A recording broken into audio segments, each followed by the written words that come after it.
আসসালামু আলাইকুম, সবাইকে হাসান মিডিয়া পেজে স্বাগতম। মধ্যরাতে কি হয় শহরে, আসলেই বা কি এত গাড়ি ঘোড়াই বা কেন, আর এখানে এত সিটি কর্পোরেশনের গাড়ি বা কেন? মূল বিষয় হচ্ছে আমরা এই মুহূর্তে রয়েছে চট্টগ্রাম পতেঙ্গা র্যাব 7-এর যে মেইন হেডকোয়ার্টার রয়েছে, দেখতে পাচ্ছি এখান থেকে জায়গাটা হচ্ছে র্যাব 7 হেডকোয়ার্টারের রাস্তা। এখান থেকে র্যাব 7-এ প্রবেশ করে। তো এর অপর পাশে এখানে আসলে এই এলাকায় যত আপনার বর্জ্য, ময়লা, আবর্জনা সব এই জায়গাটায় স্তূপ করা হয় এবং রাত হলে এগুলো আপনার সিটি কর্পোরেশনের গাড়িতে করে সুন্দরভাবে এগুলোকে তাদের নির্দিষ্ট স্থানে পৌঁছে দেওয়ার জন্য সবসময় কাজ করে থাকে সিটি কর্পোরেশনের লোকেরা। তারা সুন্দরভাবে এগুলো পরিষ্কার করে জায়গাটা খুব ক্লিয়ার করে।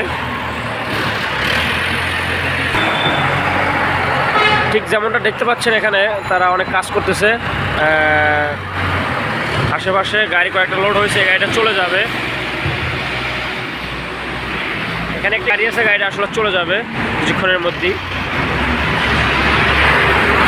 আর এখন বেশিরভাগ লরি গাড়ির অবস্থা বেশি, একদম মানে রাত্রে হইলে আপনার লরি ট্রাকগুলো চলাচল বেশি করে এই রাস্তায়।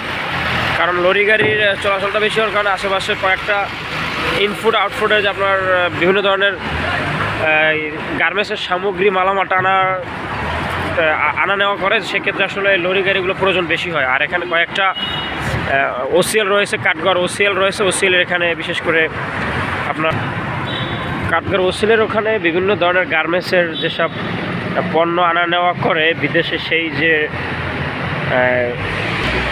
কন্টেনার, সেই কন্টেনারগুলো আসলে লরি গাড়ির মাধ্যমে এই ওসিএল কিংবা অন্যান্য যে ডিপো রয়েছে সেই ডিপোতে আসলে রাখা হয়। সেজন্য আসলে এই জায়গাগুলোতে রাত্রবেলা বেশি লরি গাড়ি চলাচল বেড়ে যায়।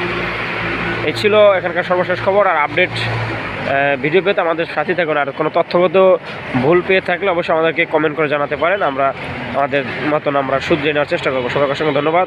আর এই ধরনের নিত্য নতুন ভিডিও পেতে চোখ রাখুন হাসান মিডিয়া পেজে।